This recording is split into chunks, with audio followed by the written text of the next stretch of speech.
was waiting for the block out there. Yep, that's always the fun part. All right, guys. Hello and welcome to the Heresy Lodge. I am your host, Dylan Cooper, with our constant co-host over here, Gavin Franklin.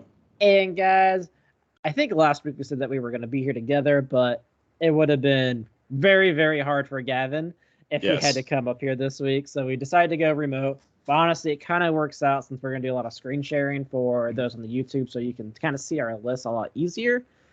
And it would have been really weird doing that in person because we would have had literally two different angles of just us sitting at the table. We'd have had a cuddle, really close together.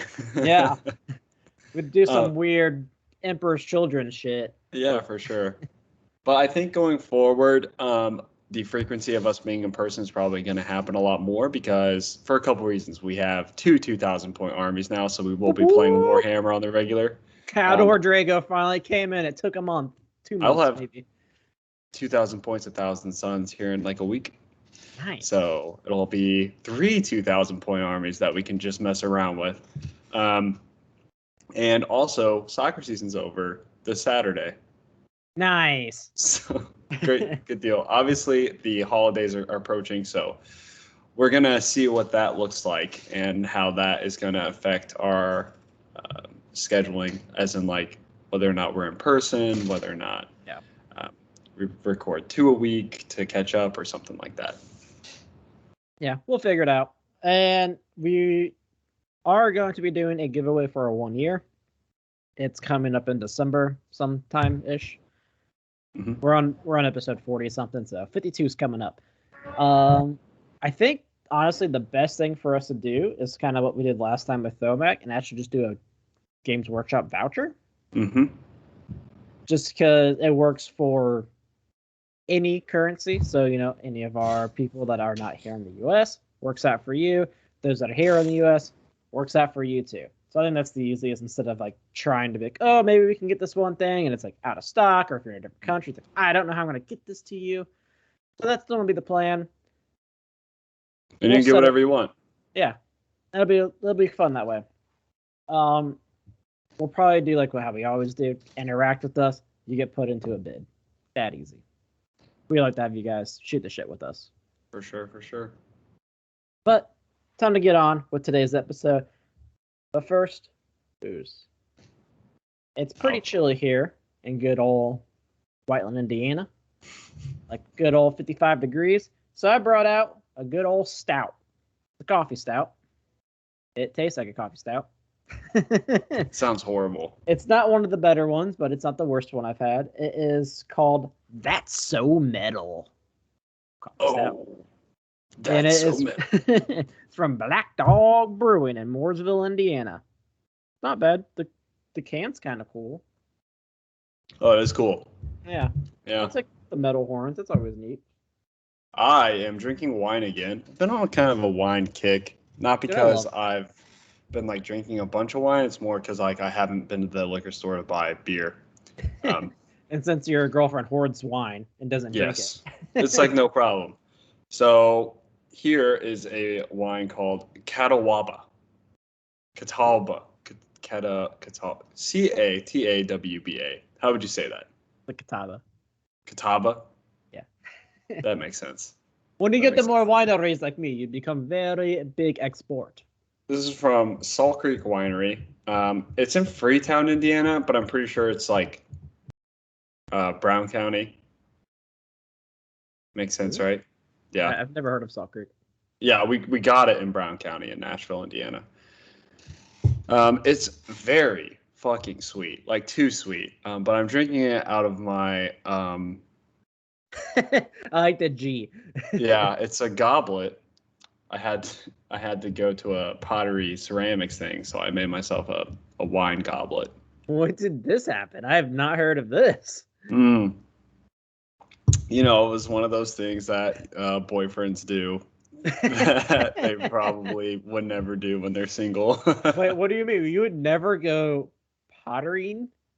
Pottery making? I don't know what the terminology is with me. Nope, it's I would not have. What the hell?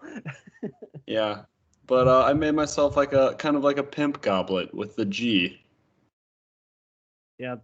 When you put the symbol there, that's when you know. That's when you know. Absolutely. But it's very fucking sweet wine, so it's kind of rough, like kind of too sweet. It hurts my mouth, you know what I mean? Yeah, I mean, Catawbas are normally kind of sweet. At least it's not like a Concord. Like Concords are the ones that are like grape juice. Yeah, she loves those, so there's a bunch of those in there. She just likes taste. She'll get there. No, she won't. You gotta She drinks the sparkling grape juice over wine. Like whenever we have parties, she will drink kids' wine because she likes the taste more. Are you dating a child? I'm really Don't tell concerned. anyone. 18 plus, don't worry. Although, and you are in Kentucky, it's probably like 9 there. I don't know. I don't have to look because she's older than me. I don't want anybody that listens on a Discord to get the wrong idea because I know some of those fuckers. Oh, Trendrix, I'm like, oh, I knew it. So, this week, we are not reviewing a book. We're reviewing all the books. Yeah. Pretty much. So, we have read the first 20 books of Horus Heresy and previewed and reviewed them. So, all the way up to the Primarchs anthology. So, what we're going to do for this special podcast is we're basically going to be looking at each of the books in order, ranking them based off of our favorites, and talking about how important they are to the heresy, whether or not you have to read them or don't have to read them. We're going to talk about some kind of open-ended questions, maybe some speculation regarding lost Primarchs, the Emperor. We're going to talk about the authors and what we think the books have missed so far in the first 20. So I say we just kind of jump right into ranking stuff. What do you say? Sure. Yeah, let's do it. All right. So we're gonna be doing this on a tier maker. So anybody who's watching on the YouTube will be able to experience us doing tier maker stuff whenever I get this to work. Whenever Gavin figures out his life here. Well, it says I'm sharing. You are not sharing. I'm seeing nothing but your face. Okay. Oh. Sharing now. Hold on, we're black. Oh, I see me. There we go. All right. Good deal. Okay, so what we have here is we have individual rankings from S to D. And we have the first 20 books listed at the bottom.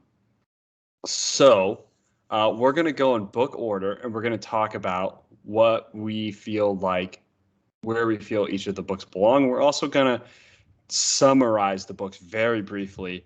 That way, anyone who's listening that may not have read the first 20 can get an idea of what the book's about and where we are in the heresy, and maybe decide, I want to go back and read that book because they said it's really good and it's really important, or they said it's really good and I'm kind of interested in that storyline.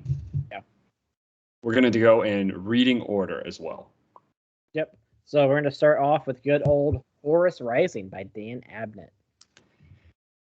Horus Rising. For me personally, I would probably put that in the B tier. I would put it in either the B or C. And here's my reasoning for C tier. I think when it comes to the books, the first 3 trilogy, right? Horus Rising is the worst. Galaxy and Flames is the second best. People love Horus Rising for some reason. Really? Yeah, it's like highly touted. Touted? Sure. Yeah, toted. Maybe? Definitely not that one. So, like, in my mind, I'm thinking like a good definitive A tier book is not Galaxy and Flames, False Gods. Yeah. And a good definitive B tier book is Galaxy and Flames. And in my mind, that's why I kind of want to put Horus Rising in C. But it would be like the front of C or the back of B in my mind. Yeah, I have it ranked 12th out of 20. Okay, let's drop it in the B tier. Okay. And the way we're going to do this is I'm going to go like the best is from left to right. So like in the S tier, the far left book is going to be our favorite book, and it's going to go in order. And the worst book is going to be the furthest one down here on the D tier. Okay, so basically Horus Rising sets up the entire trilogy. It's not actually, it doesn't really introduce you to the heresy itself, but it introduces you to Horus and the Luna Wolves, sets up the entire setting. And the reason I think it's in B tier and definitely not A or S is because there was so much to do in this book. Yeah. Sometimes I feel like it dragged to go through. Like when you first like gave this book to me to read, it took me like a while to read it. Mm-hmm. And it wasn't because I was just like, there's just so much going on. Like there's so many characters that I don't know, yada, yada, yada. And I was just like, I mean, it's good, but I wasn't like hooked. Yeah. And what's surprising to me is a book like this, typically in almost every other series would be a D tier book because there's just too much going on. Yeah. But it's written so well that it makes it to the B tier, regardless of all the stuff that's happening. Yeah. One thing about Dan Abnett is he can write. He can write, and I don't think we really saw him come through to like near the end of the 20, but like yes, he did a good job in Horus Rising, and looking back, I think it was pretty great. Yep. Next we have False Gods by Graham McNeil. I'm gonna put that in the A tier. Would you agree with that? Yep, I actually have it ranked 6 on my list. Yeah, so False Gods is a phenomenal book. This basically starts the Horus Heresy. It describes how Horus betrays the Emperor, how he falls into chaos, and the scheme that goes behind that. Yeah, it's awesome too, like because you have like this really cool scene where you like Horus is in the warp and he's like seeing like all the statues of we find out, are the loyalists. And he's like, what the hell? Like why are we not immortalized like this? And it's just so cool. And like this is definitely the book that hooked me. Like after I read this one, I was like, I need to read your Galaxy in Flames. Yeah, so False Gods by Graham McNeil was the best of the first 3 for sure. And it was definitely just that scene, that whole scene in the warp did it for me. It was such a well written, probably 100 pages of Erebus trying to convince Horus and Magnus being there and this crazy stuff that's happening in the temple. And you get murdering at the end of False Gods and the setup to some crazy stuff. Like the book was really, really good. Only downfall is it had a bit of a slow start, and the story itself wasn't as crazy as some of the other books that we're going to see. Yeah, I agree. And then the third book we have to finish off the trilogy is Galaxy in Flames. I would put this in B tier, but ahead of Horus Rising. Yeah, I have it at 10th. Yeah. So Galaxy in Flames is kind of it's good. It doesn't have as much to set up. You get to the third book and you know the characters. Yeah. So what I find is the battle. So basically the synopsis of this is Galaxy in Flames is the traitor legions are now turning traitor and they need to get rid of their loyalist Astartes. So what they do is, this is where Isfan 3 comes into play. They come in and they murder all of them on one planet. And so about half of the book is Isfan 3, the battle for this planet. It's a good book. The downside to it is the battle drags on for like 300 pages. It kind of gets a little tiresome. Although it's Ben Counter that writes this one, right? Yes. I will say that the one good thing about Ben Counter is he can write action scenes. Yes, he does do a good job. It just is a bit of a slog, and I would much prefer scenes like the warp scene in False Gods. Yeah. All right, this next one is one that we are going to disagree on pretty hardcore, I think. Oh, yes. We're definitely opposite of the list. Yeah. I really enjoyed the character of Garo. I liked they like travel through the warp and dealing with like the Nurgle bullshit. Yeah, so synopsis of The Flight of Eisenstein, this is by James Swallow. It basically is the story of Isfan 3, so the story of Galaxy in Flames, but from a Death Guard named Garo's perspective. And it's his fleeing from Isfan 3 and delivering the message of Horus's betrayal to the Emperor and how that process goes. I did not like Garo. I thought he was really bland as a character. You liked Garo a lot. The real problem I have with this book is it is almost a direct copy of Galaxy in Flames. Yeah, I mean the first half it's basically like learning about the Death Guard. Actually, the first it's cut into threes. The first third is learning about the Death Guard. Second third is Galaxy in Flames, yeah, and Isfan, and then it's them going through the warp and finding Rogel Dorn. Yes. I really enjoyed it. I thought it was. I think what I liked most about it too was it was a different Legion. Right. That introduced us to. So I actually had this one pretty low in the C tier, and you had it in the A tier. You had it behind False Gods, I would right? have it. Mine would probably be B tier. I have it sitting at number 8 on my list. Okay. Is it above Galaxy in Flames? It is above Galaxy in Flames. Okay. So how about, since mine's way down here and yours is kind of up in this region, how about we put it in between there? Yeah, that works for me. Okay. I have qualms with that, but for me personally, this was. I mean, you can put it after Horus Rising if you want. I'm gonna do that. Like, I'm not gonna fight you over it. I mean, I do have the control. I could just like drop it all the way. And I actually hate this one. So this is yeah, the only problem I had, a real big issue, is it's hard for me to reread stories, and it seemed a lot of this there was no shock factor. Galaxy in Flames was like, whoa, yeah, can't believe that just happened. There never really happened in Flight Eisenstein, but we did get some cool stuff like the Nurgle demons and stuff like that. And I really like the dude with the fucking power fist. He was a badass. Yes, yeah, until he wasn't.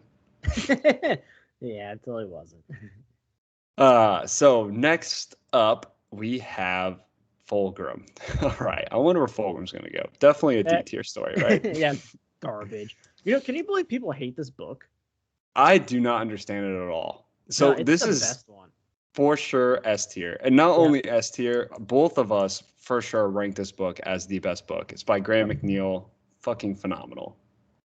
Yeah, a lot of people say it's like takes too long to get going, but I enjoy the build up because it makes it a tragedy. The whole thing, like you have the slow build of Fulgrim going crazy and being possessed, and I feel like if you just rushed it, just kind of like in like False Gods, right? Like 1 minute Horus is like fuck chaos, there's no way, and then like the next one he's like, yeah, I'm all for it, let's kill all of our brethren.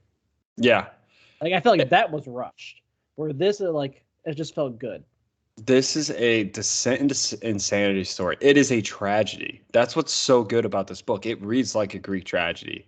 Yeah. And some people may not be into that, but it's a beautifully written book. And the descriptive scenes that we get, and I think the best thing this book did is it did Remembrancers so well. Yes, I love honestly, the first like 5 books, I love the Remembrancers. Yes. Ostian in this book in particular, the sculptor. I still remember his name. Yeah, and he's Serena only in this book. Yeah, like the characters are so memorable and the scenes are so memorable. And so basically this whole story is how Fulgrim falls into chaos. And we get the story of Isfam 5. It's like such a juicy book. Like there's so like, yes, it's big, but every moment is cool. Yep. So definitely S tier and the top of the list. What's the next book? Is it Legion? Next or Descent? Descent. That's going D for me. Yeah, I'm gonna put it in D. It's actually your least favorite book, isn't it? So talk about why this is your least favorite book. So the thing with this book is I feel like it like missed every mark. Like, there was never anything I was like, there'd be like several things I would have like, oh, that seems really cool, and then it's just like glossed up. I'm like, are you fucking kidding me? Come on, like that was really cool. Like we had like the thing with the it's like a Xeno species. I don't know what it actually was. I don't remember. We see them again in Fallen lizard things. Yeah, but I don't know. Like I thought it was cool seeing like how like a Legion is before they were a Legion, like seeing like their home world and stuff like that. It's really cool. I enjoyed like Sahariel and Nemiel. I like the characters. I just don't like the story. Yeah. So this book for me, it's not the worst for me personally, but the real issue is it's kind of pointless. I think this is a good point to bring up, and one of the frustrating things about these books. So obviously, when we go back, we see Horus Rising, False Gods, Galaxy of the Flames. All you must read for the Heresy. You must know these books. Flight of the Eisenstein. It's kind of a read. Like I wouldn't say you have to read it, but it's important, especially the last third of the book. Yeah. Fulgrim is a must read for the Heresy. You have to know what's going on. This one is frustrating because 95% of the book you don't have to read at all to understand what's happening in the Heresy. I feel like if you want to know like the Dark Angel storyline, I feel like you should read this because it sets up Luther. Yes, if you want to know about Luther, you have to read this book. If you want to glance over the Dark Angels, this is very skippable. But you're going to be very lost in the next Dark Angels book, which is more important to the Heresy, I would say. Yeah. If you don't know the characters. Yes. And the redeeming factor for this book to me was actually the second book. The second book made the first book better in my mind. I agree. I completely agree. I just didn't want to like change my rankings off of another book that's like 7 books away. Yeah. Next up, we've got Legion. Legion was an A-tier book for me. Yep, I agree. And I actually had it before False Gods. I agree. That was the same way. Yeah. So Legion is the story of the Alpha Legion and why they turned traitor. So some of these books you start to see, like Fulgrim and Legion, and even a little bit of Descent of Angels, start focusing in on the individual legions. And Legion is about Alpha Legion. Who is Legion written by? That is by our boy Dan Abnett. Dan Abnett. Oh yeah, that's right. Does a very good job. This is all about spies, treachery, secrets. It has a lot of really cool characters. We get introduced to the Cabal and John Grammaticus, who is just one of my favorite characters in the entire story. Just awesome. And you get this is the first interaction with the Alpha Legion you get other than the small introduction in Fulgrim, and like just such a well-written spy book. It was so different than the rest of the books. It was fun. Yeah, it was a very different like flavor of book. Mm-hmm. Like the Descent of Angels was also the same way. It was very different. Where he had like the first 5 was all about like progressing the heresy, and Descent's like, here's this random legion. Legion also does that, but it's written really well. We've talked about this before in our other episodes. Like the only downfall I have of Dan Abnett is his introduction of a shit ton of characters. Yeah. But when you're reading the story, it's just so gripping. Yes, absolutely. I agree with that. I wouldn't say Legion is a must read, but you should read it. If you don't read it, you're going to be a little confused about the Cabal. I have it ranked like as far as like as a must read. I put it at 11, but that's only because I think it's important to know why the Alpha Legion are quote unquote traitors. Yes.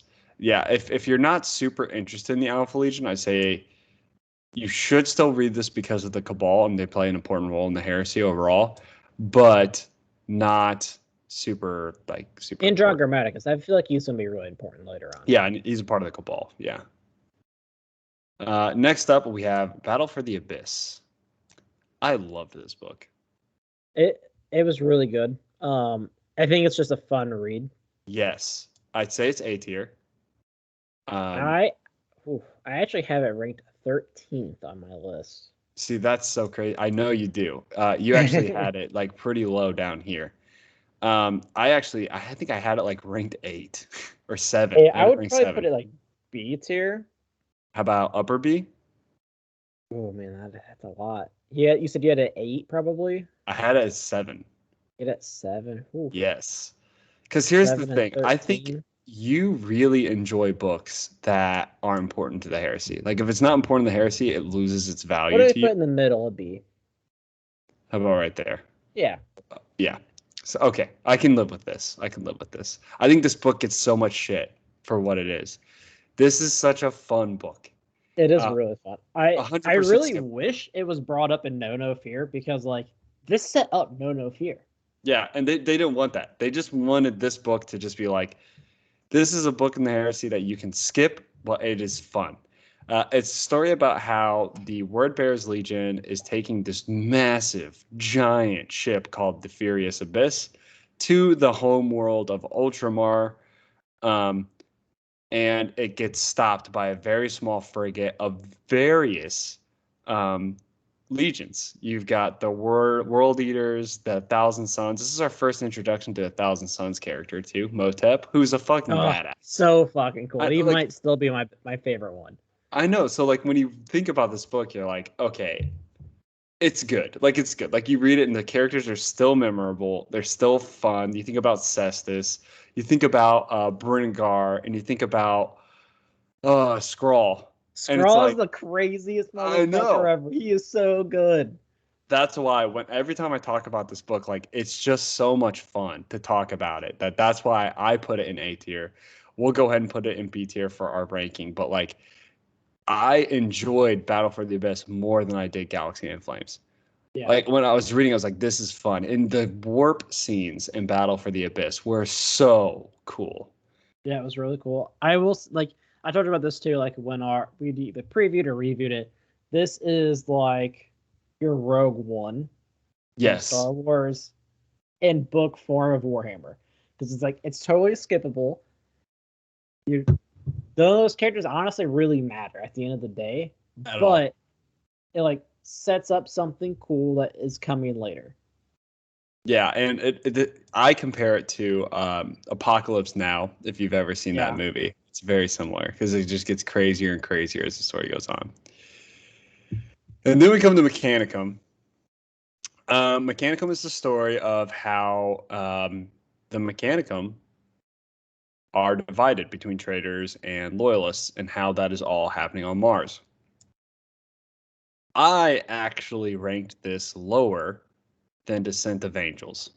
See, that's rough for me. I would have put it in like C tier just because like while it might not have been the best story, I thought there were like things I thought were like redeeming for it. Like I really liked what's her name? The one Zeth? Zeth. Like I thought Zeth was really cool. I liked that it was humans the whole time. Yeah. Which was all neat. right. I'll make you a deal. I would deal. put it at like the end of C. I'll put it at the end of C if you give me the last spot. Broadcast? Yeah. Okay. So Mechanicum's going in C. I disliked Mechanicum a lot because I just felt like the Mechanicum in general as a faction is uninteresting to me. And if the Mechanicum interests you and you're a big fan of Knights and Titans and those big things, you'll probably like it. I also think that the setup of the Void Dragon isn't going to go anywhere. I have no... Yeah, I feel the same way. Which is a huge disappointment to me. I also feel like the Ashrek Reader, that whole story isn't going to go anywhere. So it's really frustrating that the stories that you read in this book don't actually take up off the ground. And that's a big mark for me. It's a no. But it's also important because it tells of Mars being on Horus's side. It's a must read because the Mechanicum's a huge faction. You have to know why and how it all ended up. Next up, we have Tales of Heresy. I really enjoyed Tales of Heresy. At least like the Last Church was so good that I put it A tier. Here's the thing about that: we have 3 anthologies. We have Tales of Heresy, Age of Darkness, and the Primarchs. Anthologies are really hard to rank. Yes. But this is what I've noticed. If there is a story that stands out really good, that's what I remember the anthology by. Mm-hmm. And if there's a story that stands out as really bad, that's what I remember the anthology by. Pointing at Primarchs, I like how you did that. Yeah. So I think I agree with you. Tales of Heresy was my favorite anthology. I am going to put it A tier. I'll put it behind False Gods. I don't think any anthologies get to like the amazing storytelling level. Yeah, for sure. But this one is like, it's very solid. Like we have a really like we have our introduction to the Custodes here. We have an interesting one of the Ward Bearers, of them coming down from or to a planet after Gorgar's. Yeah, after Monarchia. With the Last Church, we have a pretty interesting one with the Dark Angels, which makes us hate them just even more than we did in Descent of Angels. Space Wolves action with some guerrilla warfare. So they had good stories. None of the stories in here were bad, except for the sister. Yes, I forgot the Sister of Silence on that one. Ooh, but the thing about this book is the Last Church short story just knocked it so far out of the park. Like I've read it twice. It's so good. Like I wouldn't say it's like not a must read for the Heresy, but man, it's a must read just to like learn about the Emperor because it's so interesting. And there's such a good YouTube. Oh shit! There's also the Angron story in there.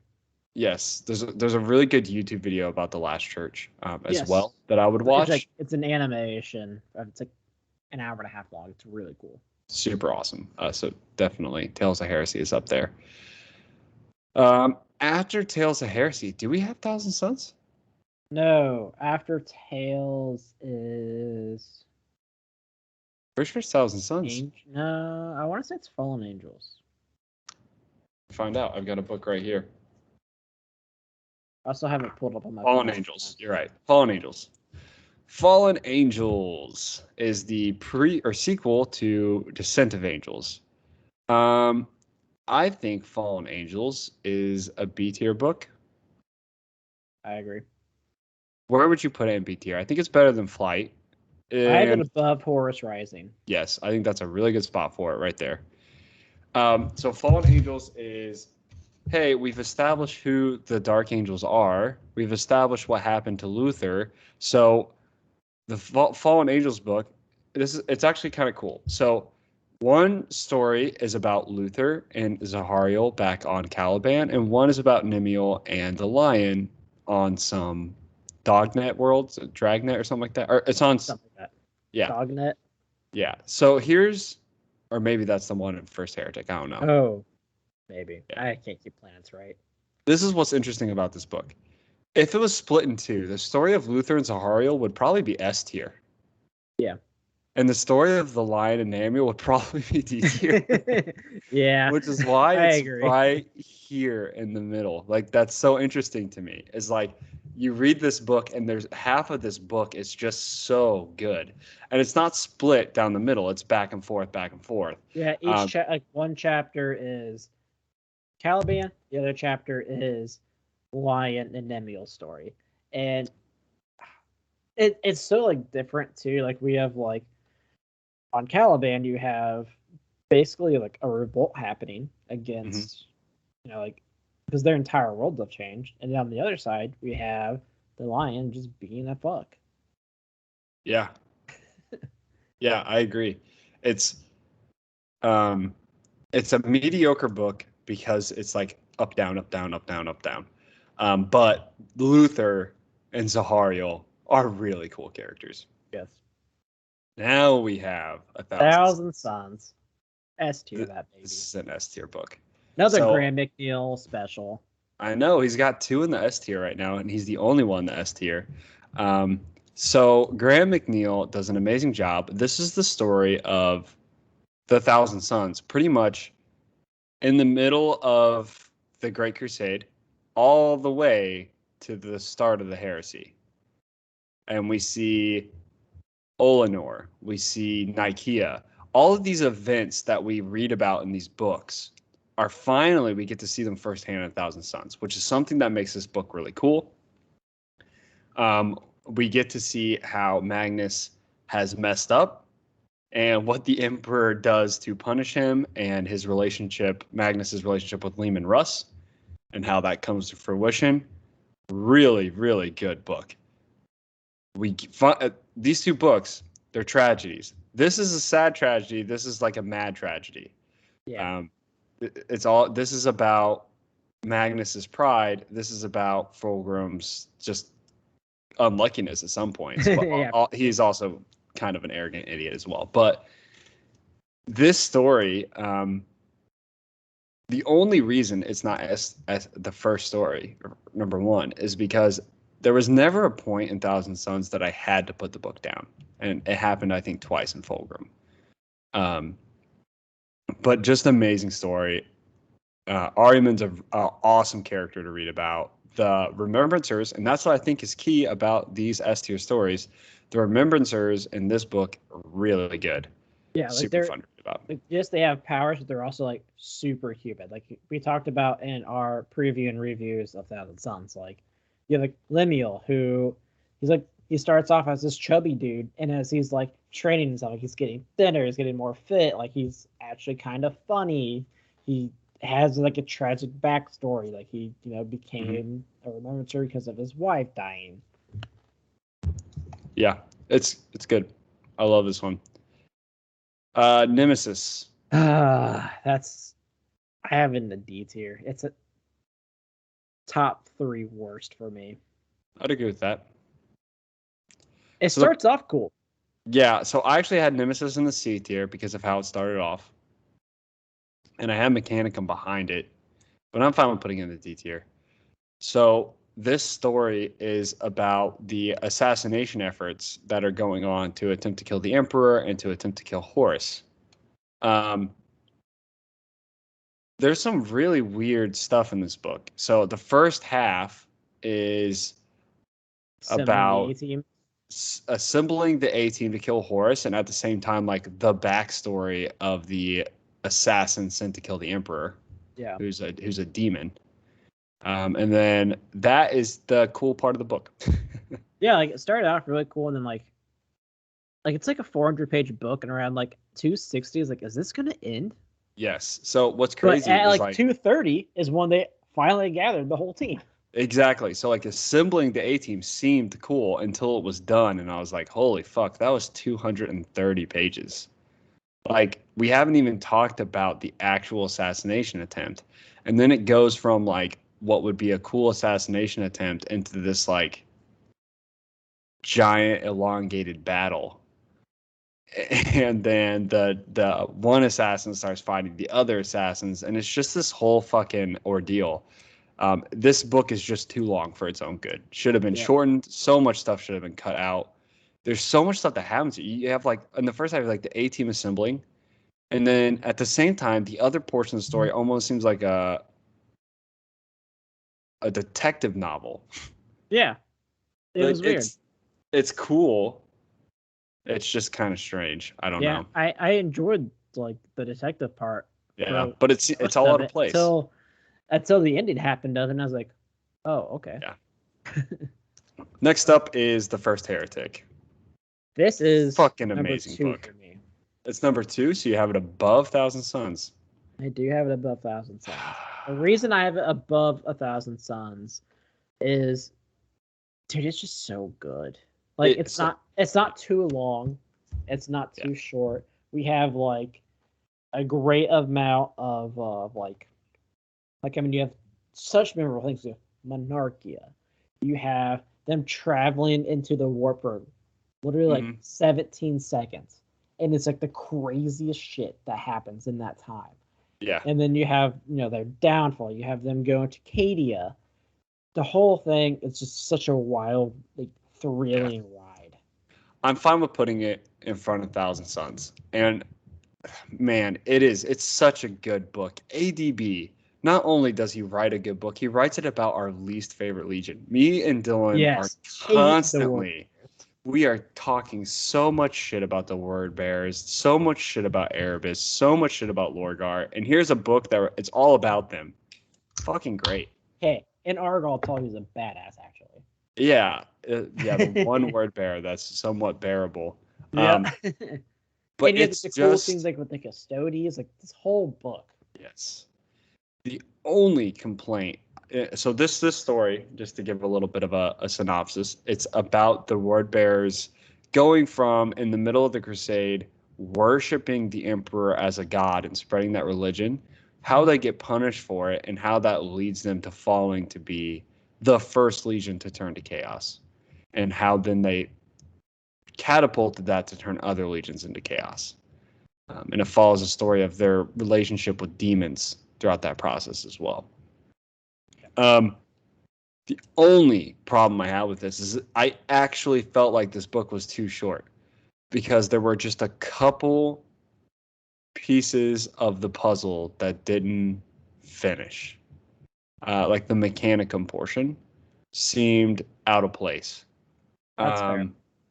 There was a couple remembrancers that seemed like they didn't do only a lot. Remembrancer. Yeah. The Thousand Sons, it had its flaws too, but these books, they go very hand in hand for me. Like originally I was like first Heretics back here, even like maybe even top at A tier. But the more I just continue to look back on ADB's writing, I'm like, what a fucking crazy book. So I think these two are interchangeable for me. Yeah.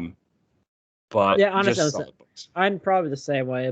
And when I first made my list, I actually had them flipped, and then I put it in the Discord, and someone like, oh, I think I should have first Heretic like above. And I was like, now that I think about it, I was supposed to put it that way because you're right. I do agree like this.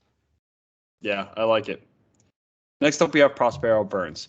So Prospero Burns is the Space Wolf side of the story of A Thousand Sons, and we get more insight to Nikea. We get more insight to what was actually happening behind the scenes and why some decisions were made. Because at the end of Thousand Sons, you really hate Lehman Russ. You really do. And Prospero Burns makes you hate him less. Yeah, I would say I have this on like my must-read list, and I was actually questioning the Discord like why I put that in must-read, and I said it was because it gives you like the insight into the Space Wolves.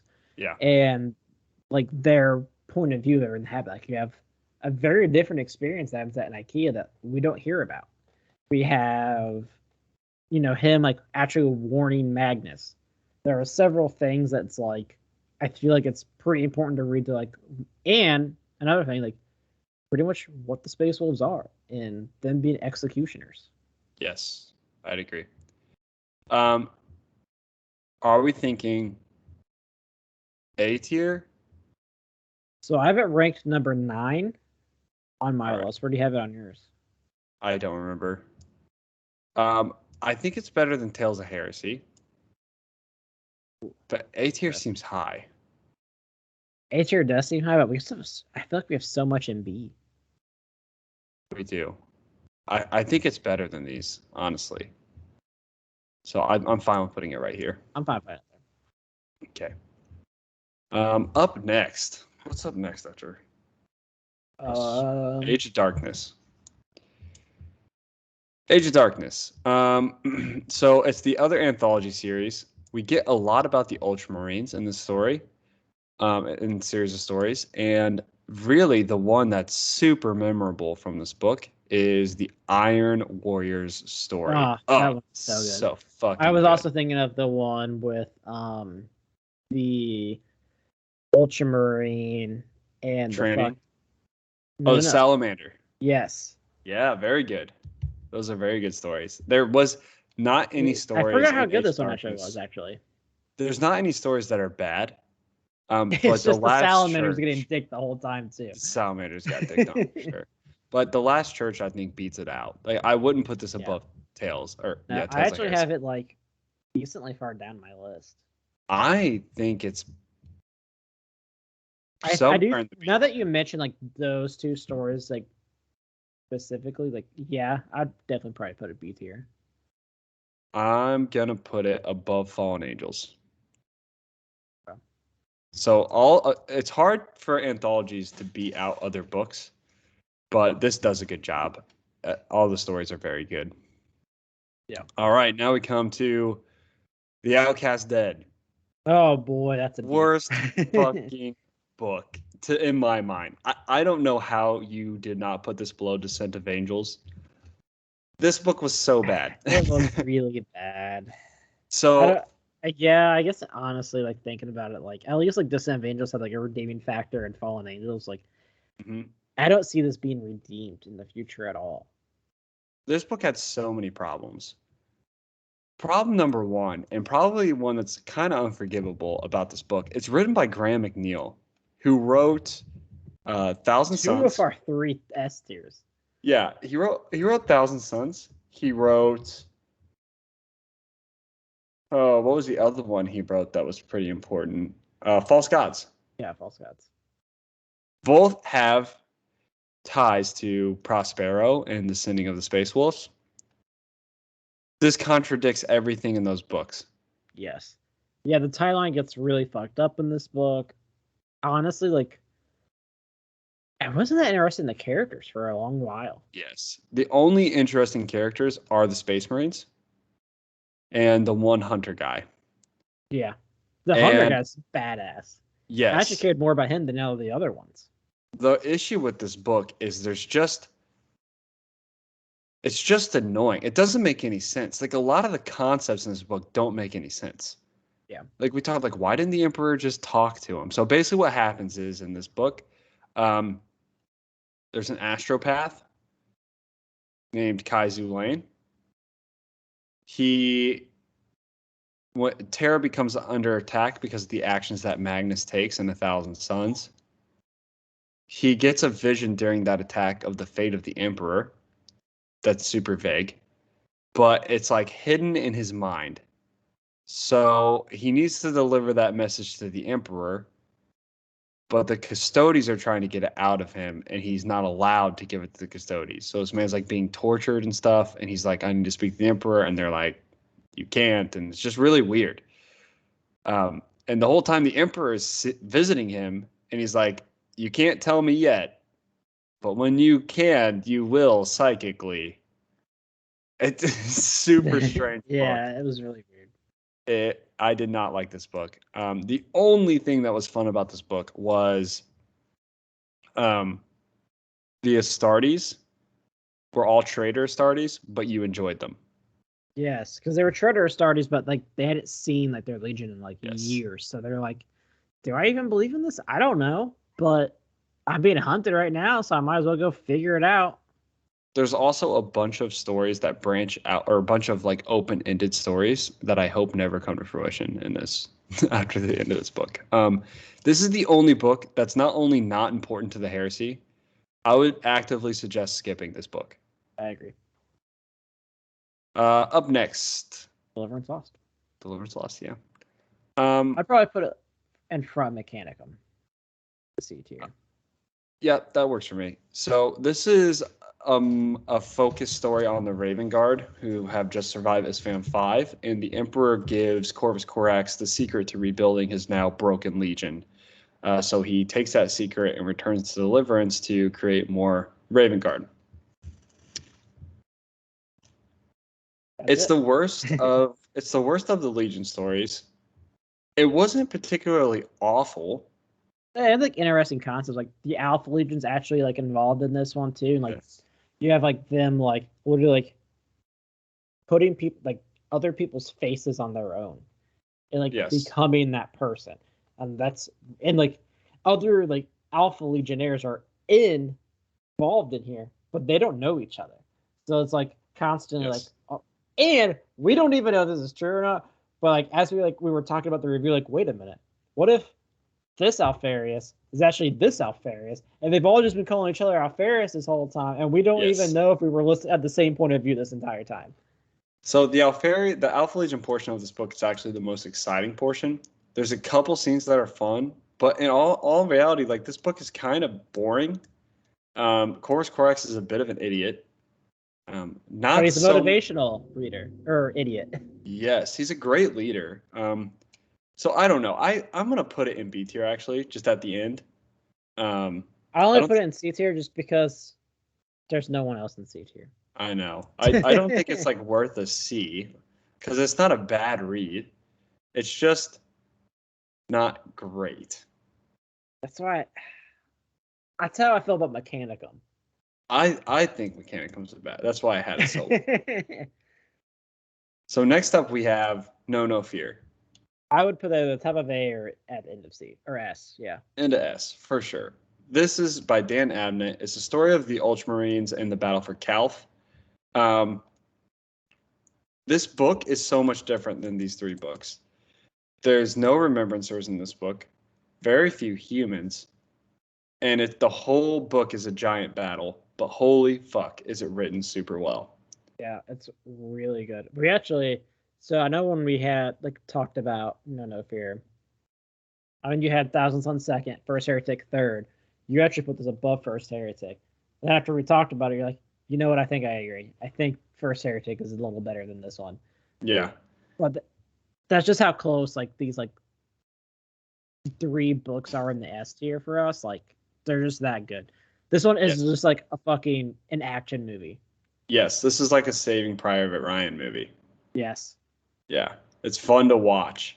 There's like a million fucking characters, but like the first quarter of the book, you kind of slog through it, and then it's like, holy fuck, this is awesome. They're the Primarchs. I would put that behind or in front of Mechanicum. Behind Mechanicum. Honestly, I guess I technically had it above Mechanicum on my list. Yeah, I think that's fair. So the Primarchs, the big issue with the Primarchs is the fact that it's 4 stories, and they're very long and only vaguely interesting. Where one of them is so uninteresting, it's very difficult to read. Yes. The Iron Hand story in the Primarchs book is.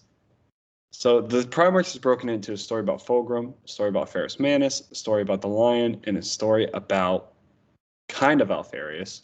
Not really about Alfarius, but the Alpha Legion. And the Lion's story is the most interesting. And Ferrus Manus' story is so bad that it just makes this book it's just a slog. I think the last 5 of these books, anytime you're in the C tier here, it's a slog. It's a slog to read through. I had a difficult time reading through all of these. Yes. Yeah, Primarch stuff's slowed down my reading so much. Yes. So that's our rankings. I would definitely read all that are in the S and A tier. You have to read Deliverance Lost, should read Flight, have to read Horus Rising, should read Fallen Angels. You can skip Age of Darkness. You can absolutely skip Battle for the Abyss. You have to read Galaxy. The only thing with Age of Darkness is I think you should read the Raven Guard story. Yeah, it sets up for Deliverance Lost really well. Yeah. Mechanicum, the Primarchs. I feel like Mechanicum you should read to know about Mars. Primarchs.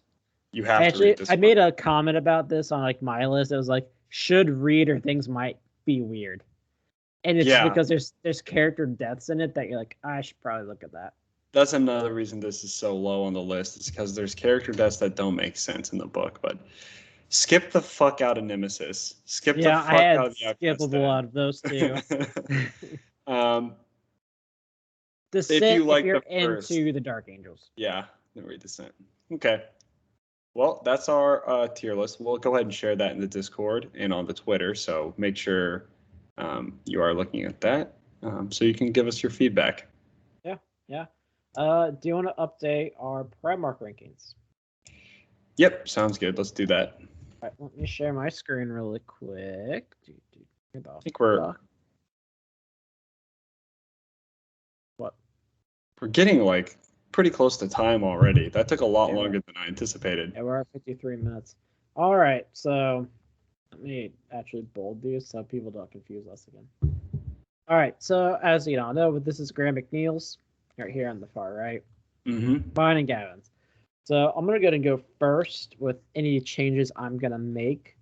I think I am definitely probably gonna have to move up a couple characters. I'm gonna have to move up fucking Conrad Curse. Yep. Because he did some shit. And honestly, I think I'm gonna put him way up here. Yes, Fuck. I agree. Oh no, it's broken. Fuck, I hit the wrong button again. I'm really bad at Excel, guys. I don't use this stuff. Oh no, I just want... Oh no, how does this work? Oh no. How do I add? Hold on. You have to right click, Here. click insert I got row. this. Yeah. This is gonna be Conrad Kurz on my list. I'll remove him from this here. Korax, I might keep there. The cons will eventually go up. Porterabo will definitely go up eventually as well. Problem is we haven't seen him at all. Vulcan, it's also going to go up eventually. Fuck Mortarion, fuck Lorgar. Yeah. Lion. Ooh, actually, I need to put the lion down. Yeah, I was about to say. I need to swap. Wait a minute. So mine's going to look the exact same thing. So if you just want to copy and paste those over.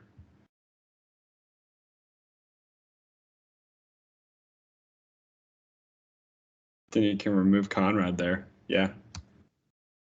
Yeah. So I have I think the issue I'm seeing right now with us is how far are you into Fear to Tread? About 30-ish%. Because I think Sanguinius deserves that top spot. I agree. And I mean, every other Primarch agrees too. Yeah. Who did I accidentally delete for Graham? Oh, no. Did you? I don't think you did. You just inserted a row. Oh, yeah, you're right.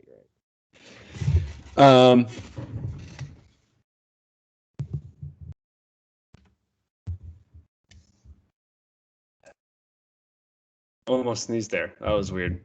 Okay. I actually think my list looks really good. I think it looks good. I don't like that I have Vulcan and Khan so far up there in Porterabo when we haven't seen them. But I like where I'm at. I actually like this. But yeah, I think the big move, the only move that we've seen I might need to move Korax. I mean, he was touted to be like a really good fighter. Yeah. So I'm actually going to put him above Alfarius. I like that. Put him in the same spot for me as well. At 9? Yep. I think he can probably beat Porterabo, but we haven't seen a lot of Porterabo. So we'll find out.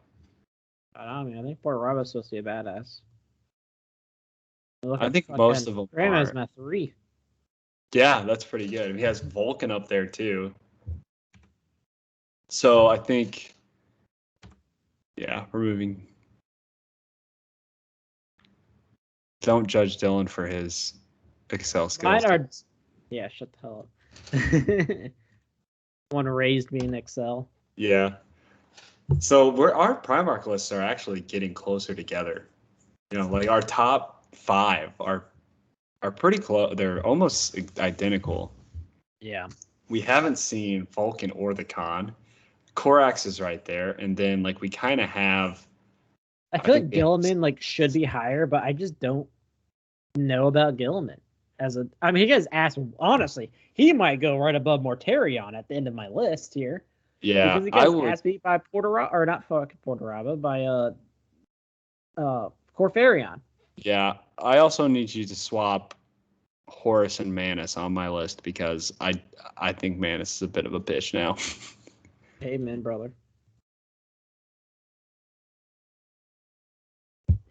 I'll go ahead and make my change on Hillman. I think he's going down here right above Mortarion for me. Okay, I'll go ahead. Until proven otherwise. I think it's so crazy that you have Alfarius so far up there.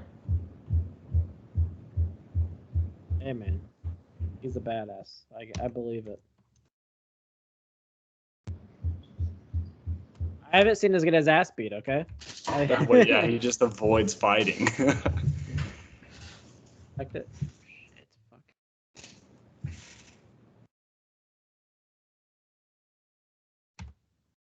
Okay, yeah, I think that's a good Primarch list. And then if we go... Don't check Legions at all? I think I'll pass on Legions. I wanted to talk about a couple things. I want to talk about what I think the books are missing. Obviously, at the 20th bookmark, the big thing is, where the hell are the Blood Angels? Where the hell are the White Time out. Scars? Before we go on that, we should probably, for the people that don't watch on the YouTube, we should probably say our list. Oh, yep. Go ahead. So I'll go down my list from top to bottom. I go Leman Russ, Magnus, Sanguinius, Conrad Kurz, Lionel Johnson, Horus, Angron, Corax, Alfarius, Rogodorn, Fulgrim, Manus, the Khan, Portorabo, Vulcan, Gilliman, Rotarion, Lorgar. You want to do mine? Because I don't have your screen. So. Oh, shit. Yeah, my bad. Quit sharing. So Gavin's list goes Sanguinius, Leman Russ, Magnus, Conrad Kurz, Lionel Johnson, Vulcan, the Khan, Corax, Portorabo, Rogodorn, Angron, Fulgrim, Horus, Manus, Gilliman, Alfarius, Mortarion, Lorgar. Yep. It's a solid list. I think we want to dive into some things, like I said, that the books are missing. We are missing Remembrancers. We've lost them. We need to bring them back. I'm really hoping that as we continue down the line, we see more Remembrancers.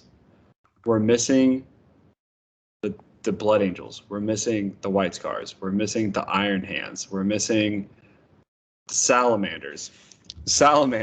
We're really missing the White Scars, though. The White Scars are nowhere to be seen.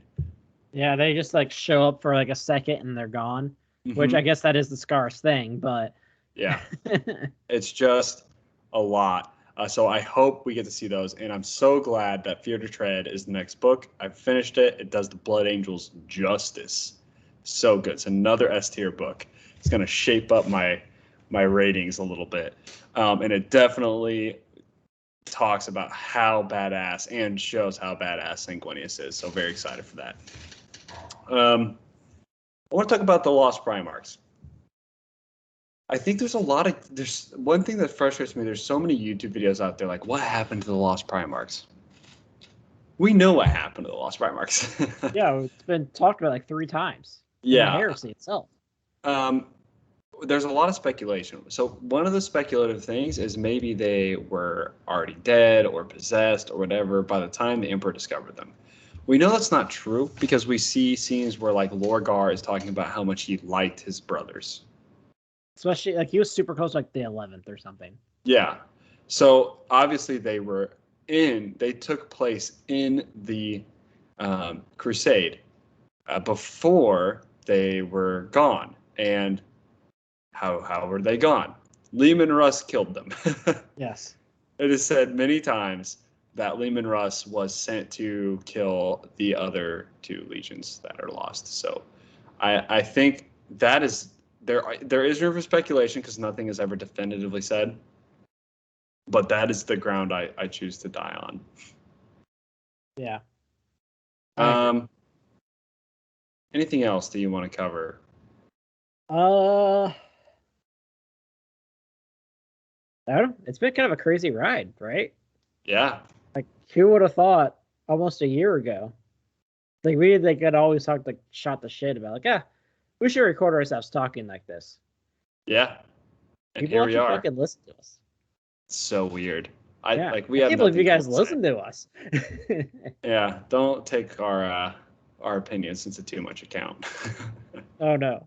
Our opinions are definitely the correct ones at all times. I mean, they are. Absolutely, they are. We only speak facts. It's true. I do, at least. We also say a lot of dumb shit, so every time you hear dumb shit, please ignore us. Yeah, absolutely. Well, we definitely appreciate you guys, and look forward to another giveaway coming in a month, maybe a month and a half. Yeah, be December. Yep, sometime in December. And Fear to Tread is next, and what a good one it will be. Yeah, so we'll be previewing that next week, guys. We'll be back on our normal schedule. I think, is there another anthology after Fear to Tread? Yes. God damn it. So after that, we'll have another anthology. So we might have another one of these episodes after that. Mm-hmm. We'll see how we're feeling. Like always, shoot the shit with us. Tell us what we're doing that you like, what you don't like. You can do that by email us at theheresiolodge@gmail.com. You can always tweet us at Heresy Lodge. Join the Discord. It's a lot of fun. Everyone in there is a freaking trip. It is a blast. So many memes. Yes. So many memes. Just us like shooting the shit. Talk Warhammer. We also just talk other random things. It's fun. Mm-hmm. Get in. You'll enjoy yourselves. But that is it for tonight's episode, guys. I hope you all have a great weekend, or whenever you listen to this, have a great evening, whatever. And we'll be back next week with our preview, The Fear to Tread.